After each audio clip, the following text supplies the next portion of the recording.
Tamil news நேயர்களுக்கு வணக்கம். இன்றைய சிறப்பு நேர்காணலில் நம்முடைய இருப்பவர் மேனாள் குடியரசுத் தலைவர் டாக்டர் ஏபிஜே அப்துல் கலாம் அவர்களுடைய அறிவியல் மற்றும் அரசியல் ஆலோசகர் டாக்டர் பொன்ராஜ் சார். டாக்டர் வணக்கம். தேசிய அளவில் ஒரு கிடைக்கப்பெற்றக்கூடிய தகவல், காங்கிரஸை தேசிய லெவலில் இருக்கக்கூடிய பல பிராந்திய கட்சிகளுடைய தலைவர்கள் காங்கிரஸ் தலைவர் ராகுல் காந்தியையும் அந்த கட்சியினுடைய அந்த நம்பகத்தன்மையும் கேள்விக்குறியாக்கியதும், அதே போல அவங்களை சாடியதாகவும் நம்ம தகவல்களை பார்த்தோம். நீங்க திமுகவை அணுகிய விதம் சரியில்லை, ஸ்டாலின் இல்லை என்றால் அது இந்தியா கூட்டணியே இல்லை அப்படிங்கிற அளவுக்கு அவங்க பேசிட்டு இருப்பதாக நம்ம பார்க்கிறோம். இப்ப சிஜேபி மேலும் தங்களுடைய டிமாண்டை அவங்க வலுப்படுத்துறாங்க. எங்களுக்கு மீது போடப்பட்ட இந்த வழக்குகளை வாபஸ் பெறணும்னு நீங்க சொல்லியிருந்தீங்க, ஆனா இன்னும் வரைக்கும் நீங்க பெறாம இருக்கிறீங்க. மீண்டும் நாங்க ஒரு ஃப்ரெஷ் ப்ரொடெஸ்ட் பண்ணுவோம்னு சொல்லி கூட டெல்லி ஜந்தர் மந்தர்ல அவங்க ஆல்ரெடி அறிவிச்சிருந்தாங்க. இன்னைக்கு ஹை ப்ரொடெக்டட் ஏரியாவா ஜந்தர் மந்தர் ஆயிருக்கு. பயங்கரமான ராணுவங்களை இறக்கி இருக்கிறாங்க. அங்க பேரிகேட் எல்லாம் முழுக்க ஒட்டப்பட்டிருக்கு. ஆனா காங்கிரஸ் இங்க என்ன செய்யுது அப்படிங்கிற ஒரு கேள்வி. சோ அப்போசிஷன் பார்ட்டிஸ், பிராந்திய கட்சிகள் எல்லாமே இப்போ காங்கிரஸ் சாடக்கூடிய ஒரு தன்மையை பாக்குறோம். எப்படி பாக்குறீங்க சார்? காங்கிரஸ் ராகுல் இருக்க வரைக்கும் காங்கிரஸ் தேர்றதுக்கு வழி இல்லைங்க. ராகுல் லாஸ்ட் இஸ் கிரெடிபிலிட்டி. ராகுல் ஒன்லி பாராளுமன்ற டைகர் தான் ஒழிய, காகித புலிதானே ஒழிய உண்மையான ரியல் டைகர் கிடையாது. ராகுலால் எந்த மாற்றத்தையும் கிரவுண்ட் லெவல்ல ஏற்படுத்த முடியாது என்பது நிரூபிக்கப்பட்ட உண்மையாக மாறிவிட்டது. ராகுலை சித்திருக்கக்கூடிய RSS நபர்கள் பிஜேபியுடைய ஸ்லீப்பர் செல்லாக இருந்து ராகுலை ஒருபோதும் பிரைம் மினிஸ்டர் ஆக்க விட மாட்டாங்க. ராகுல் காந்தி இந்தியா கூட்டணியினுடைய ஒட்டுமொத்த அச்சையும் ஃபவுண்டேஷனையும் ஸ்பைனல் கார்டையும் முறித்து விட்டார். எனவே ராகுல் காந்தி இனிமேல் it's not a hope for the state parties. அப்ப மாநில கட்சிகளுக்கு மூன்றாவது அணியை உருவாக்க வேண்டிய அவசியம், அத்தியாவசிய தேவை ஏற்பட்டிருக்கிறது. மூன்றாவது அணியை இவர்கள் உருவாக்காமல் போனால் சிஜேபி போன்ற பிஜேபியினுடைய பிராக்சி கட்சிகள் என்று நம்பப்படுகிற சிஜேபி போன்ற கட்சிகள் மீண்டும் உருவாகும். மீண்டும் மோடி தோற்கடிக்கப்பட்டு RSS இப்ப எப்படி நம்ம தமிழ்நாட்டுல பிஜேபி தோற்கடிக்கப்பட்டு பிஜேபியுடைய பிராக்சி அரசான தாவேக்கா உருவானதோ, அதே போல மோடி தோற்கடிக்கப்பட்டு மோடியும் அமித்ஷாவும் விரட்டி அடிக்கப்பட்டு RSS சார்பாக இன்னொரு புது கட்சி ஆட்சிக்கு வரும். இதை புரிந்து கொண்டு மாநில கட்சிகள் செயல்பட்டு மாநில கட்சிகள் ஒருங்கிணைந்த ஒரு கூட்டமைப்பை உருவாக்கி காங்கிரஸையும் பிஜேபியும் தவிர்த்த ஒரு கூட்டணியை உருவாக்கி அந்த கூட்டணியை பலப்படுத்தி அந்த கூட்டணியின் மூலமாக மத்தியில் கூட்டாட்சி என்ற ஒரு தத்துவத்தை கொண்டு வந்தால்தான் கோஆபரேட்டிவ் ஃபெடரலிசம் நிலைக்கும், கோஆபரேட்டிவ் ஃபெடரலிசம் வலுப்பெறும். இது ராகுல் காந்தி அந்த இன்ஸ்டன்ட் ரியாக்ஷன் தவிர அதுக்கு பின்பு அவர் அவருடைய செயல்பாட்டில் எந்த விதமான ஒரு கன்ஸ்ட்ரக்டிவ் ஸ்ட்ரக்சரல் சேஞ்சஸை கொண்டு வருவதற்கு ராகுல் காந்திக்கு திறமை இருந்தால் கூட அவரை சுற்றியுள்ள நபர்கள் அவரை செயல்பட விடமாட்டார்கள் என்பது நிரூபிக்கப்பட்ட உண்மையாகிவிட்டது. எனவே ராகுல் காந்தி இனிமேல் ஒரு கூட்டணியை அமைக்க பயன்பட மாட்டார் என்பது தெளிவாக தெரிந்துவிட்டது.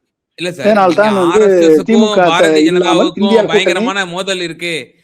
RSSக்கும் பாஜகவுக்கும் பயங்கரமான மோதல் இருக்கு. RSSக்கும் மோடிக்கும் மோதல் இருக்குங்கிற மாதிரி சொல்றீங்க. ஆனா அவங்க இணக்கமா இருக்காங்களே, அவங்க நினைக்கக்கூடிய சட்டத்தை அழகா பார்லிமெண்ட்ல பாஸ் பண்றாங்க. நீங்க 75 வயசு ஆனதுக்கு அப்புறம் நீங்க ரிட்டையர்மெண்ட் ஆக போறீங்க, RSS அலுவலகத்திற்கு மோடி முதல் முறையா போறாரு அப்படின்னு சொல்லி நம்ம எல்லாம் பேசணும். ஆனா அதே மோகன் பகவத்தே பேச வச்சிட்டாங்கல்ல, மோடிஜி அவர் இருப்பாரு, தொடர்ந்து பிரதமரா அவர் நீடிப்பாரு அப்படின்னு சொல்லி இதே RSS சீஃபாலே பாராட்டுக்கும் புகழுக்கும் உள்ளாகி இருக்கிறார் பாரத பிரதமர் நரேந்திர மோடி. அப்படிப்பட்ட ஒரு மக்கள் செல்வாக்கு மிக்க ஒரு பாப்புலர் லீடரை ஏன் சார் RSS விட்டு தரப்போகுது? ஒரு லெவலுக்கு மேல ஒரு லீடரால சேச்சுரேஷன் பாயிண்ட் வந்துடும். அந்த சேச்சுரேஷன் பாயிண்ட் மோடிக்கு விட்டதாகத்தான் RSS கருதுகிறது. எனவேதான் இப்ப சிஜேபி என்னுடைய மெயின் அஜெண்டா பாத்தீங்கன்னா நீட்டு ரத்து செய்ய வேணும், பேன் நீட்டுன்னு தான் போராடி இருக்கணும். ஆனா அவங்க போராடினது என்னது, ஃபேர் நீட் என்று போராடினார்கள். அது மட்டும் இல்லாம தர்மேந்திர பிரதானை நீக்கிவிட்டால் போதும், எல்லா பிரச்சனைகளுக்கும் முடிவு வந்துவிடும் என்று அவர்கள் மிகப்பெரிய போராட்டத்தை முன்னெடுத்து இந்த போராட்டத்தை வழிநடத்தினார்கள். தர்மேந்திர பிரதான் போயிட்டு இன்னொரு சர்மேந்திர பிரதான் தான் வந்திருக்காரு, வேற ஒன்றும் இல்லை. இதுல எந்த விதமான ஒரு மாற்றமும் இல்லை. இப்ப அதுக்கு அடுத்து என்ன சொன்னாங்க, நீங்க தர்மேந்திர பிரதான் நீக்கலைன்னா மோடியை நீக்குவதற்கு நாங்கள் போராட வேண்டும் என்ற ஒரு கோரிக்கையை முன்வைத்தார்கள் சிஜேபி.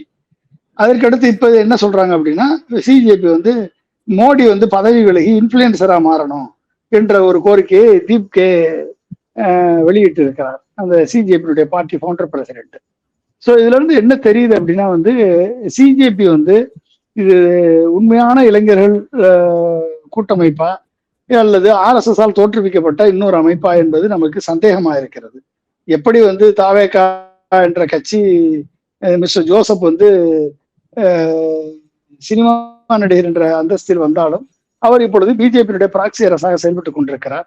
எனவே அவர்களுக்கு தேவை ஒவ்வொரு மாற்றங்களுக்கு ஏற்ப இப்படிப்பட்ட ஒரு மாற்றத்தை கொண்டு வர வேண்டும் என்று அவர்கள் களமிறங்கி இருக்கிறார்.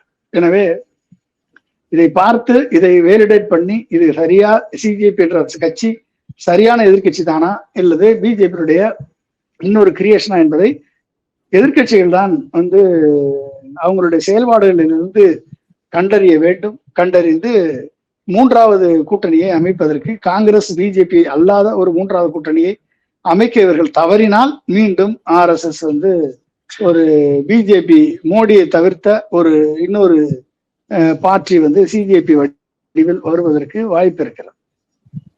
சார், இப்போ நீங்க ராகுலுடைய நாணயத்தையும் நீங்க வந்து பயங்கரமா கொஸ்டின் பண்றீங்க.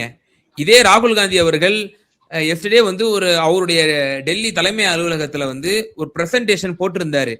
எப்படி இந்த மாணவர்கள் வந்து பெல்லட் குண்டுகளால் வந்து அவர்களுடைய உடல்களை வந்து துளைத்திருக்கிறார்கள், அதே போல ஒரு மாணவருடைய கண் பார்வையே பறிபோய் விட்டது என்றெல்லாம் அவர் வந்து பவர் பாயிண்ட் பிரசன்டேஷன் போட்டு அவ்வளவு தெளிவா வந்து யூனியன் மினிஸ்டர், ஹோம் மினிஸ்டரையும் பிரதமரையும் ஒரு சுட்டி காட்டி கேட்டிருக்கிறாரு.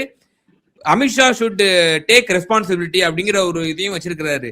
அமித்ஷா இது வந்து அமித்ஷாவால் இது வந்து தூண்டுதலால் ஏற்பட்டது என்றால் அவர் கல்பபிள், அவர் குற்றவாளி என்று அவர் கூறுகிறார். அப்படி இல்ல, அவருடைய நாலேஜ் இல்லாம நடந்திருக்கு அப்படின்னா நீங்க நிர்வாக திறமையற்றவர் அப்படின்னு சொல்லி அவர் அமித்ஷாவை நோக்கி ஏவுகணையை ஏவி இருக்கிறார். இப்படிப்பட்ட ராகுல் காந்தி நீங்க வந்து அவரோட நாணயத்தை சந்தேகப்படுறீங்களா சார்? ராகுல் காந்தி இது வரைக்கும் ஆயிரக்கணக்கான ஏவுகணை ஏவிருக்காருங்க. ஏதாவது ஒரு ஏவுகணையாவது டார்கெட்டை ஹிட் பண்ணிருக்காங்க. இவர் ஏவுகணை ஏதாவது ஒரு அமைச்சரையாவது பலிகடா ஆக்கியிருக்கா? சிஜேபி பண்ண ப்ரொட்டஸ்ட் வந்து தர்மேந்திர பிரதானையாவது பலிகடை ஆக்கிச்சு.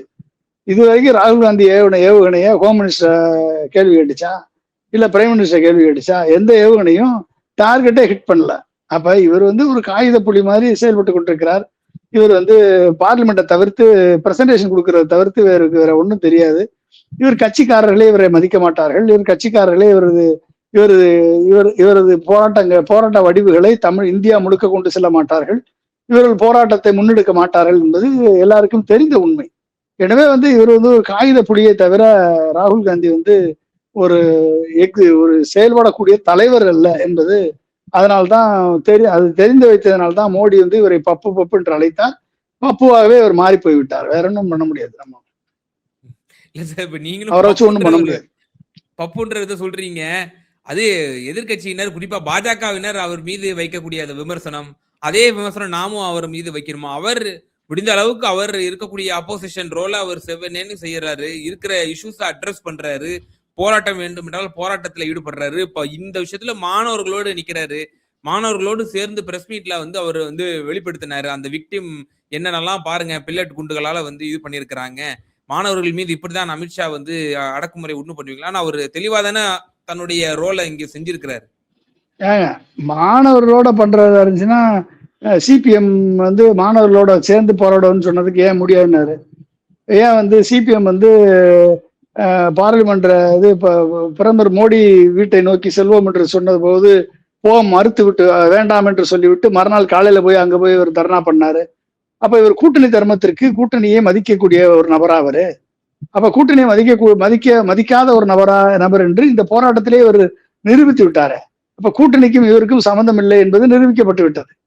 எனவே வந்து கூட்டணி இனிமே இந்தியா கூட்டணி என்ற கூட்டணியே இல்லை என்பது அகிலேஷ் யாதவ் போன்றவர்கள், சிபிஎம், மம்தா பானர்ஜி போன்றவர்கள் ஏற்கனவே கூறிக்கொண்டு வந்தது உண்மை என்று நிரூபிக்கப்பட்டு விட்டது. ஏற்கனவே யாரையுமே இவரை நம்பல, ராகுல் காந்தியை நம்பல, சிபிஎம் நம்பல, மம்தா பானர்ஜி நம்பல, அகிலேஷ் யாதவ் நம்பல, தேஜஸ்வி யாதவ் நம்பல. இவர் நம்பின ஒரே ஆளு திரு மு க ஸ்டாலின் அவர்கள். திமுக. ஆனா அந்த திமுகவை முதுகில் குத்தி, அந்த திமுகவை கேவலப்படுத்தி, அந்த திமுகவை வந்து முதுகில் குத்தியவர் தான் இந்த ராகுல் காந்தி என்ற நபர். எனவே இவர் இவரது செயல்பாடுகளை யாருமே இனிமேல் இவரது சொல்லும் செயலும் வித்தியாசம் இருக்கிறது. இவர் சொல்லக்கூடிய செயலை நம்பி களத்தில் இறங்கினால் இது கடைசியில இவர் திரும்பவும் மோடி மாதிரி எல்லா மாநில கட்சிகள் முதுகிலும் குத்துவார் என்பது உறுதிப்படுத்தப்பட்டு விட்டது. எனவே இவர் சொல்ல நம்பி இவர் வந்தா நீட்டு நம்மளுக்கு கிடைச்சிரும், இவர் வந்தா மாநில சுயாட்சி கிடைச்சிரும், இவர் வந்தா இருமொழி கொள்கை பாதுகாப்பார் என்றெல்லாம் நம்பி நம்ம களத்துல இறங்கணும்னா இவர் ஒரு அட்டகத்தி என்பதை நிரூபித்து விட்டார் ராகுல் காந்தி. அவர் செயல்பாடுகளால் அவரது நோக்கம் பழுதான நோக்கம் என்று மக்களால் இன்றைக்கு நிரூபிக்கப்பட்டு விட்டது.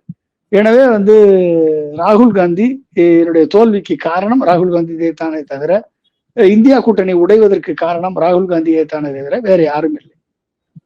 இல்ல சார், இப்போ திமுகவே இப்போ ஒரு சர்வைவ் ஆக வேண்டிய ஒரு பெரும் நெருக்கடியில இருக்கிறாங்க. இப்போ பார்லிமெண்ட் செஷன்ல ஒவ்வொரு பில்லா கொண்டு வந்துட்டு இருக்காங்க. நெக்ஸ்ட் வீக் FCRA, நேத்து வந்தே மாதரம், இப்படி ஒன்னொன்னா கொண்டு வந்துட்டு இருக்காங்க. டீலிமிட்டேஷன் அது ரொம்ப குரூஷியலா இருக்க போகுது. என்ன பண்ண போறாங்கன்னு தெரியல.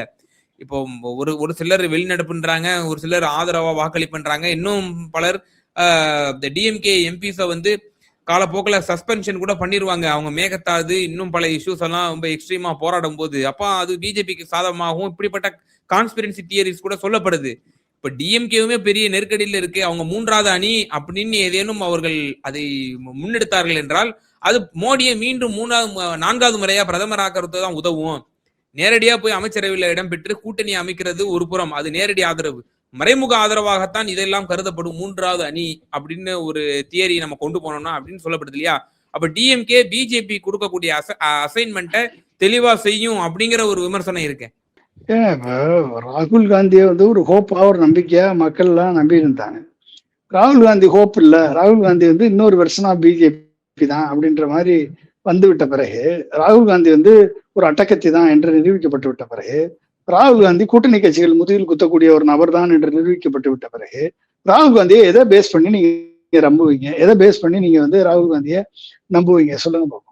அப்ப இன்னைக்கு சிஜேபின்ற ஒரு பார்ட்டி உள்ள வருது. He is the only one from Congress who against RSS.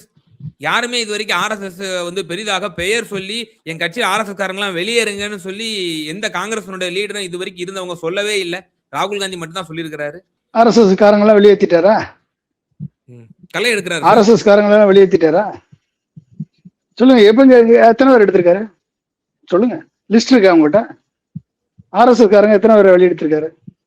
List இருக்கா? ஏதாவது ஒரு லிஸ்ட் இருக்கா சொல்லுங்க. ஏங்க மாணிக்கம் தாகூர் உள்ள வச்சிருக்காரு, நீங்க என்னமோ RSS காரன் வெளியெடுத்துட்டாருன்னு சொல்றீங்க. நீங்க எப்படிங்க இது? பிரவீன் சக்கரவர்த்தி உள்ள வச்சிருக்காரு, நீங்க RSS காரன் என்னங்க நீங்க? ஏங்க அவங்க செயல்பாடுகள் எல்லாம் அப்படித்தானங்க இருக்கு. பிரவீன் சக்கரவர்த்தி யாருங்க? பிரவீன் சக்கரவர்த்தி யாரு சொல்லுங்க? எங்க இருந்து வந்தவர் அவரு? எப்படி வந்தவர்? இன்னைக்கு அவர் தானே டிசிஷன் மேக்கிங் அத்தாரிட்டி. அவர் RSS கார வெளியெடுத்துட்டாரு அவரு. ஏங்க நீங்க ஐயோ, நீங்க இதெல்லாம் மேம்போக்காக அரசியலை பார்ப்பவர்களுக்கு ராகுல் காந்தி ஏதோ தேவதூதன் மாதிரி நம்ம நினைச்சுக்கிட்டு இருக்கோம். இங்க ஜோசப் தேவதூதனா, ஆபத்து பாந்தவன், அனாதை ரட்சகன் நினைச்சது மாதிரி ராகுல் காந்தியை நினைச்சுக்கிட்டு போக வேண்டியதான். அதனால இதெல்லாம் நானும் அப்படித்தான் நினைச்சுக்கிட்டு இருந்தேன். ராகுல் காந்தி இஸ் ஒண்டர்ஃபுல் லீடர், நல்லா எமர்ஜ் ஆவார்னு நினைச்சுக்கிட்டு இருந்தேன். பட் ஆனா அவர் அவருடைய முரண்பாடுகளால், அரசியலுடைய கான்ட்ரடிக்ஷன்ஸ்னால, அரசியல் செயல்பாட்டின்மை காரணமாக ராகுல் காந்தி இன்றைக்கு அவருடைய செயல்பாடுகளே அவருக்கு எதிராக போய் நிற்கிறது. அவரால் பார்லிமெண்ட்டை தவிர்த்து, பவர் பாயிண்ட் பிரசன்டேஷன் கொடுப்பதை தவிர்த்து வேற எந்த மாற்றத்தையும் செய்ய முடியாத ஒரு தனிநபராகத்தான் திரு ராகுல் காந்தி காட்சியளிக்கிறாரே ஒழிய மோடியையும் அமித்ஷாவும் எதிர்த்து போராடக்கூடிய வலிமை ராகுல் காந்திக்கு இல்லை. சிஜேபிக்கு இருக்கக்கூடிய வலிமை கூட ராகுல் காந்திக்கு இல்லை. எனவே ராகுல் Gandhi is not a factor to counter with. Okay, எனவே ராகுல் காந்தி ஒதுக்கப்பட வேண்டியவர், காங்கிரசும் ஒதுக்கப்பட வேண்டிய கட்சியாக மாறி நிற்கிறது. எனவே மாநில கட்சிகள் தங்கள் பலத்தை அதிகரித்து மத்தியில் கூட்டாட்சி ஏற்படுத்த வேண்டிய தேவையை மாநில கட்சிகள் செய்தால் மட்டும்தான் இந்தியா வளர்ந்த நாடாக மாறும். இல்லை என்றால் இந்தியா இந்துத்துவாவை கையில் எடுத்து பிற்போக்குத்தனமான கொள்கைகளை முன்னெடுத்து இந்தியா பொருளாதாரத்தில் வீழ்ச்சி அடையக்கூடிய ஒரு தேசமாக மாறும். நிச்சயமா சார், பல்வேறு விவகாரங்கள்ல நேயர்களுக்கு ரொம்ப தெளிவா உங்களோட கருத்துக்களை பகிர்ந்தீங்க. ரொம்ப நன்றி. மிக்க நன்றி. தேங்க்யூ.